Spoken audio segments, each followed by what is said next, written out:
O Dade era o melhor lugar do mundo para a gente estar. A gente estava lá o tempo todo, mesmo quando não tinha aula. O grande lance era fazer teatro. Eu sempre tento tirar proveito das minhas desilusões, porque eu acho que esse é o trabalho humano por excelência. Eu acho que as pessoas valorizam muito o teatro, mas elas não vão no teatro. Elas gostam muito do teatro, mas elas não assistem teatro. A política é de viver. A política, ela tá no sangue, tá na ação, direto, assim. Essa é a essência que eu entendo, assim, do humano, é de viver. E o teu ato de viver é um ato político.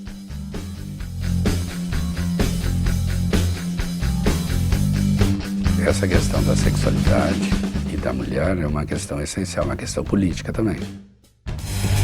Eu sou diretor de teatro, psicanalista, dramaturgo, ator, escritor. Fiz a escola de teatro, a escola de medicina, formação em psicanálise. E hoje eu vou falar aqui um pouco sobre a minha trajetória dentro da escola de teatro, dentro da faculdade. E eu posso dizer para vocês que foram os melhores anos da minha vida. Meu nome é Júlio Conte. Meu nome é Júlio Conte. Meu nome é Júlio Conte.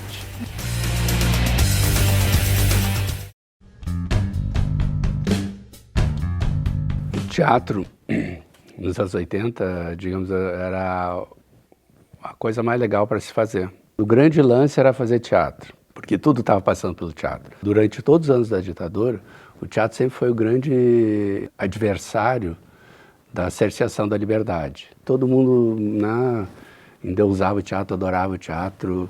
Quando vinham as peças do Rio e São Paulo, a gente ia assistir. Quando tinha espetáculos aqui, todo mundo ia assistir. Era uma coisa assim, a efervescência toda passava pelo teatro. Em outras faculdades também tinha grupos de teatro.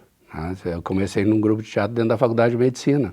Daí eu começando a fazer um trabalho justamente num período que tinha uma greve, e aí a gente queria fazer uma manifestação para expressar o que a gente estava pensando justamente dentro da greve, do evento greve. Foi uma primeira vez, por exemplo, que eu li uma poesia minha em público, que eu interpretei um texto meu. No ano seguinte eu já fiz vestibular, já entrei no DAD, já mergulhei de cabeça. Saí da faculdade de medicina, eu estava no segundo para o terceiro ano, e comecei a fazer a faculdade de teatro.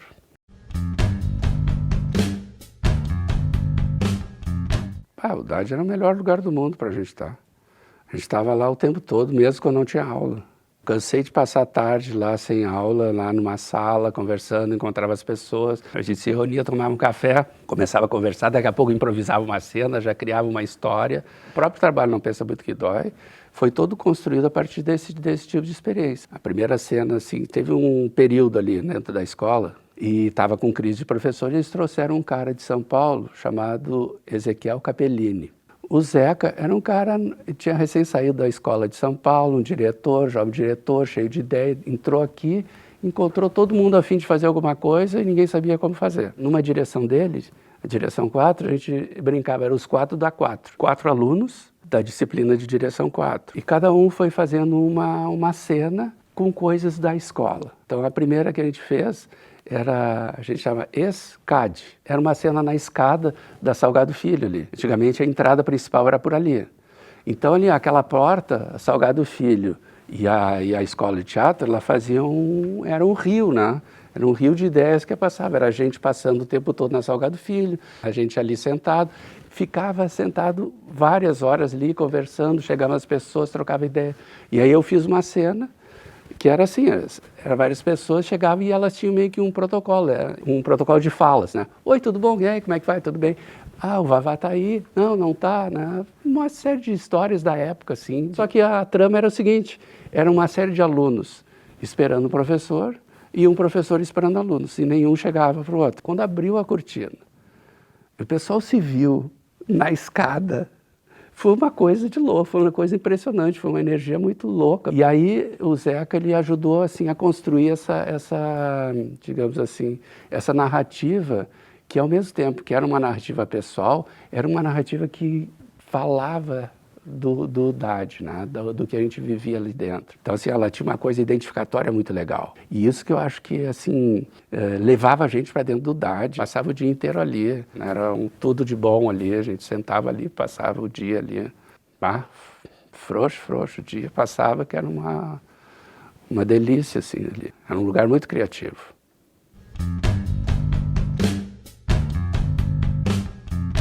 Eu acho que as pessoas valorizam muito o teatro, mas elas não vão no teatro.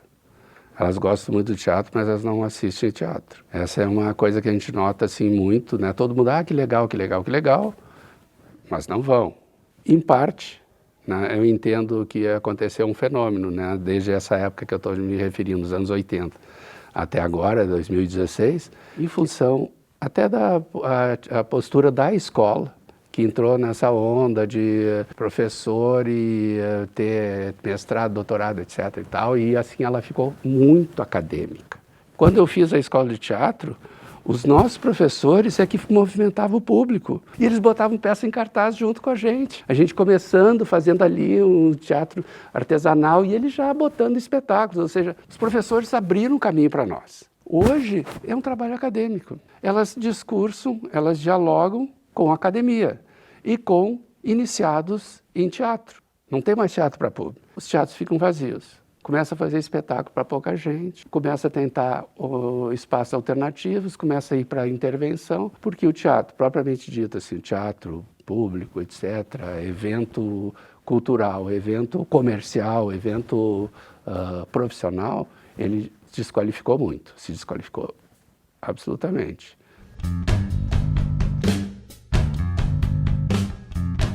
Eu fui cheio de energia, assim, tentando encontrar essa escola que já não existia, encontrar esse clima que não existia. Encontrei pessoas que estavam a fim disso e encontrei um sistema emperrado, um sistema burocrático emperrado, já visando essa coisa da pesquisa pela pesquisa, já o teatro na sua essência. As coisas funcionam na vida por contraste, não por caminho único. Não por academicismo pelo academicismo. O academicismo é fundamental, só que ele não pode ser a única via. E eu me defrontei com esse impasse, assim, um clima assim, tenso, né? Que também já era outro momento, era o momento da escola se afirmar de outra forma, de outra maneira, por outra via. A maneira que eu penso o teatro é muito além o teatro como um evento político, é porque ele é um encontro de pessoas e um diálogo. Agora, eu acho que política não é política partidária, né? A política é de viver. Essa é a essência que eu entendo assim, do humano, é de viver. E o teu ato de viver é um ato político. O jeito que tu vive, o jeito que tu te relaciona com os bens de consumo, o jeito que tu transa, o jeito que tu faz o teu dia a dia, o jeito que tu caminha na rua, é um ato político. Não importa se esteja falando de política ou não política, é um ato político. Eu acho que o teatro ele tem ele foi muito atrás das peculiaridades, mas esqueceu um pouco o herói que é o dia a dia, que é o cara que acorda de manhã e vai trabalhar. Esse cara é o herói. Eu acho que isso é política, é botar as pessoas mostrando que a vida vale a pena. Eu acho que essa é assim, a essência dessa questão, né? A política, ela está no sangue, está na ação, direto, assim. Eu fiz as duas faculdades concomitantes, né? Hoje, se tu tá na faculdade, não pode fazer a outra, só em curso 2, etc. Né? Claro que aqui sair tudo, um dos dois pagava a conta em algum momento. Tinha um espetáculo, eu parava 6 meses a medicina, daí depois tentava recuperar o tempo perdido, daí voltava para o teatro, aí vinha outra proposta, e começava fazendo assim. Então, todo esse período de escola, de universidade, foi um período muito legal, assim, muito importante. E durante esse período, né, entre os hiatos dentro de cada faculdade, eu fui produzindo os trabalhos talvez assim mais representativos, né? Por exemplo, eu estava terminando a escola de teatro, daí eu fiz Não Pensa Muito Que Dói. E aí ganhei prêmio. Ganhei prêmio de melhor espetáculo, melhor direção. Então vou continuar fazendo. Voltei para a faculdade de medicina, fiz mais um tempo, aí rodei numa disciplina na faculdade de medicina. E aí nesse tempo, acho que, não tinha nada que fazer, então vou fazer teatro, né? Já que o destino me obrigou, a minha moira era essa. Aí eu comecei a fazer e daí acabei fazendo o Baile na Curva. Trabalhava 2 turnos de dia, mais um turno à noite que eu ficava escrevendo quando chegava de noite. Então assim, foi uns 6 meses assim, de muito trabalho, 9 meses, porque depois ainda os 3 meses de acabamento do espetáculo. Começou a dar aquela repercussão toda, né? Ficou assim, foi uma coisa inacreditável que aconteceu, a cidade toda falando, até hoje se fala, né? Até hoje as pessoas vão. Mas na repercussão na época era uma coisa assim absurda, porque ninguém nunca tinha conseguido fazer uma coisa dessa. Explodiu assim uma coisa e as pessoas começaram a falar do teatro e lotado, lotado, lotado, lotado. Ficou 6 meses, 2 anos aqui, lotando o teatro. O Baile na Curva, infelizmente, se atualizou muito, mais do que eu esperava, né? A peça é de 83. A rigor, ainda estávamos na ditadura. Depois, quando o Bailei voltou, já no aniversário do Teatro São Pedro, 10 anos depois, ele ganhou um status de uma peça que conta uma história de uma época, que não é aquela que a gente está vivendo exatamente, porque já tinha uma redemocratização, aí podia usar a mesma frase, né? Não sei se é a última peça da ditadura ou a primeira da democracia, né? Na última montagem daí comecei a trabalhar também com imagens, né? Um desfile iconográfico assim da história do Brasil, porque em 83 era 7 cadeiras e o palco escuro, tudo preto. Porque as pessoas sabiam o que tinha por trás do preto. A partir dos anos 80, 85 em diante, elas não sabiam mais o que vinha, o que aconteceu lá nos anos 60. Elas não sabiam que aquele pano preto que estava no teatro era muito mais que um pano preto, era um luto num país torturado. Eu tive que botar imagens para representar isso, os sonhos, a Jovem Guarda, o movimento hippie, o Woodstock, etc. Várias referências. O sonho de fazer o Bailei 2 é um sonho antigo. Desde 84 a gente tentava fazer, vamos fazer e tal. Eles queriam fazer uma continuação por causa de toda a situação política, a agudização, a direita e a esquerda, o clima paranoico, que tem alguma relação com os anos 64, né?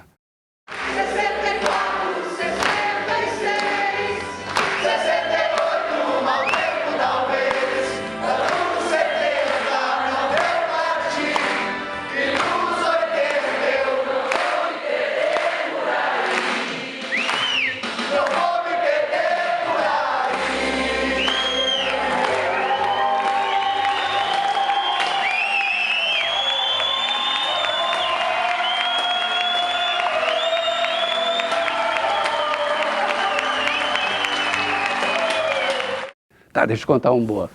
Mais uma, então. Nós estávamos no Rio, em Brasília, apresentando. Era um teatro, assim, tipo, aqui assim, tinha um mezanino, né? E aí o mezanino começou uma pessoa caminhando no mezanino, assim, durante a peça, né? E eu olhei, tipo, o que será aquilo ali? Terminou a peça e nos chamaram lá em cima. Nós estávamos apresentando o Teatro Dulcina. E a Dulcina chegou lá e começou a falar, que maravilha. Daí ela disse assim, quando eu vi a peça, eu comecei a contar, cadê os atores?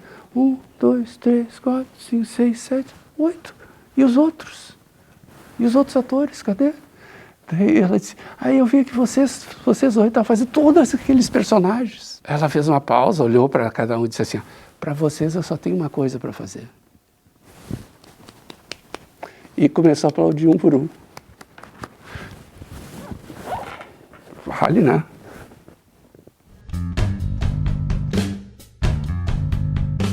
Quando eu fiz Não Pensa Muito Que Dói, a gente fez a peça sem autorização da censura, não fizemos ensaio geral, não mandei o texto para censura, não fizemos nada. No terceiro dia eles bateram ali no DAD e eu tive que prestar depoimento no dia seguinte, né?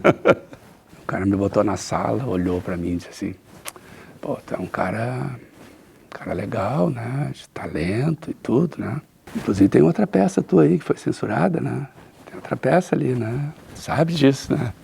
Tu não pode fazer isso, fazer a peça sem autorização. O cara assim, me intimidando direto. E eu, apavorado, mas firme. Não, vamos resolver. Aí resolvemos lá. Tá. E depois teve outro episódio, aí na estreia do Bailei, o Bailei já estava assim, a censura já estava assim, diminuindo, né? Como é que a gente fazia naquela época? Quando tinha o ensaio geral, a gente não queria que cortasse alguma coisa, a gente tinha 2 alternativas. Ou a gente suprimia no ensaio geral, ou exagerava.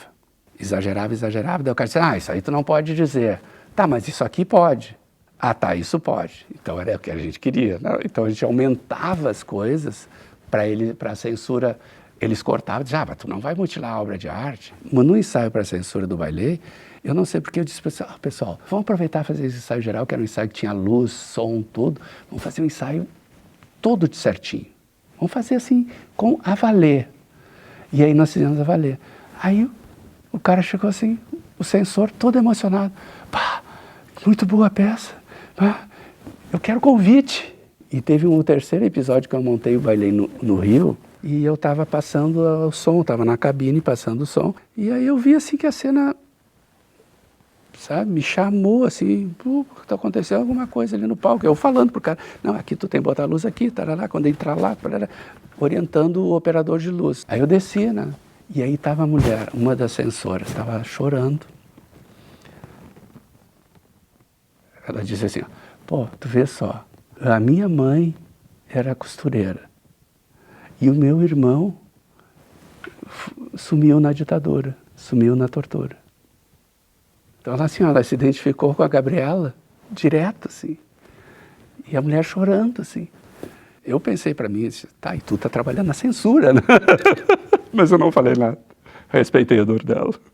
E a minha também, né?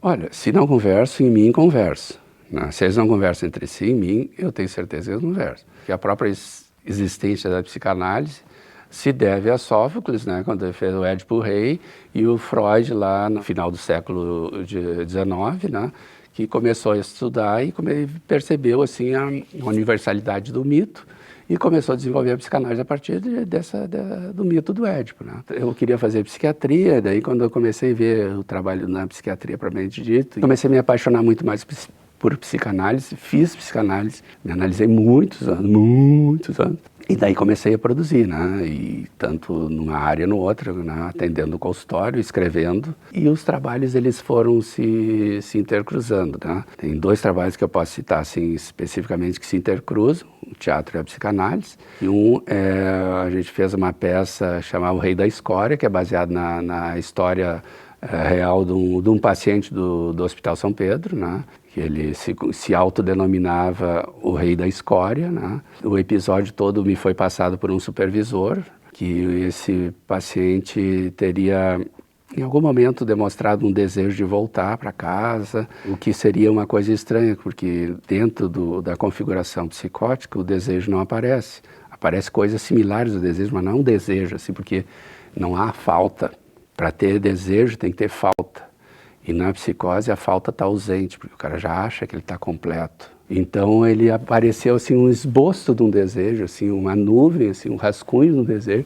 E o cara disse, então vou te levar. E ele levou o cara, e aí ele conta toda a história, assim, uma parte da história. Daí o resto eu inventei. E aí ele vai, e nessa ida, ele recupera o nome, né? Era Reinaldo, né? Reinaldo ganha o nome de volta, né? Era o Rei da Escória. Todo mundo chamava de rei, mas não sabia que era Reinaldo. E a outra que tem um diálogo também, né, no Teatro da Psicanálise, é que eu fiz o Beckett Bill, né, o Gêmeo Imaginário, que é em cima da história do Samuel Beckett. Ele teve um surto. Ele já tinha trabalhado com o James Joyce, já tinha ido para a França, o pai dele morreu, ele volta e ele tem uma crise psicótica, né? Tem furúnculos, eczemas, insônia, agitação, depressão, vontade de morrer. Aí ele procurou tratamento e ele foi se tratar com um cara que é o Wilfred Bion.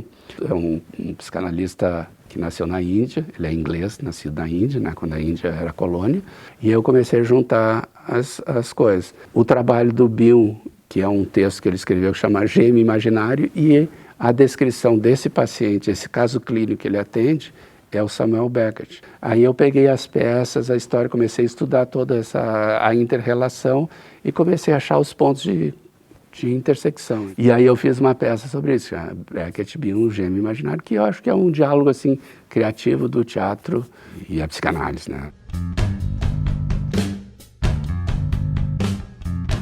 Essa questão da sexualidade e da mulher é uma questão essencial, uma questão política também. E o Se Meu Ponto G Falasse foi um trabalho fantástico, assim, né? Ficou 2 anos em cartaz no Rio, ficou quase 1 ano em São Paulo, 6 meses, 8 meses. Eu acho que é muito legal, eu acho que a questão da sexualidade é uma questão ainda importante. Eu acho que a questão de apoderamento, o empoderamento da mulher é essencial. E a sexualidade ela tem uma característica muito legal, porque ela se produz em todos os eventos sociais, inclusive na fala. Quando a gente casa uma letra com a outra e ela forma uma sílaba, já é uma relação sexual. Aí entra a questão da psicanálise e o teatro, né? Quer dizer, a sexualidade é uma força bruta, impressionante na vida das pessoas. A gente vive para isso, vive por causa disso, sobrevive por causa disso, né? Sempre fiquei muito à vontade nessa temática da sexualidade, eu gosto muito de discutir, foi muito bom, foi um trabalho muito divertido, assim, leve de fazer, fácil de fazer, foi muito fácil de fazer. Foi uma coisa assim, não, assim, como quem dá um beijo, assim, né? Mas essa peça tem um carinho muito grande. Foi junto com a Patsy e a Heloísa, né, que também são autoras da peça. Eu gosto muito de trabalhar com outras pessoas, né? Eu gosto de escrever sozinho, mas quando eu escrevo sozinho, daí eu acho que eu perco muito. Quando eu trabalho com alguém, eu sempre consigo produzir mais. Toda essa relação, né, com a universidade, com a escola, sempre é uma coisa que eu sempre tenho, assim, muita gratidão. Os melhores anos, né, a gente sempre fica, assim, não é nostalgia, não é uma coisa passadista, assim, voltar. É que é um momento de descoberta, né, quando eu descobri que eu podia escrever, fiquei enlouquecido, né. Estava na escola, quem escrevia era o Ivo Bender e o Carlos Carvalho. Pegava os textos dos caras do Rio, São Paulo e tal, tradução, Sartre e tal, lia. Tipo, como é que os caras conseguem escrever esse negócio e tal? Aí quando vê, consegui escrever uma cena, uma peça, abre um outro mundo, né? Eu acho que esse é o outro mundo que o teatro sempre abre pra gente, né? Quer dizer, é uma portinha, né? E por trás dessa portinha tem outra, e tem outra, e tem outra, e a gente nunca termina isso. Até chegar na última porta que mergulhar no infinito.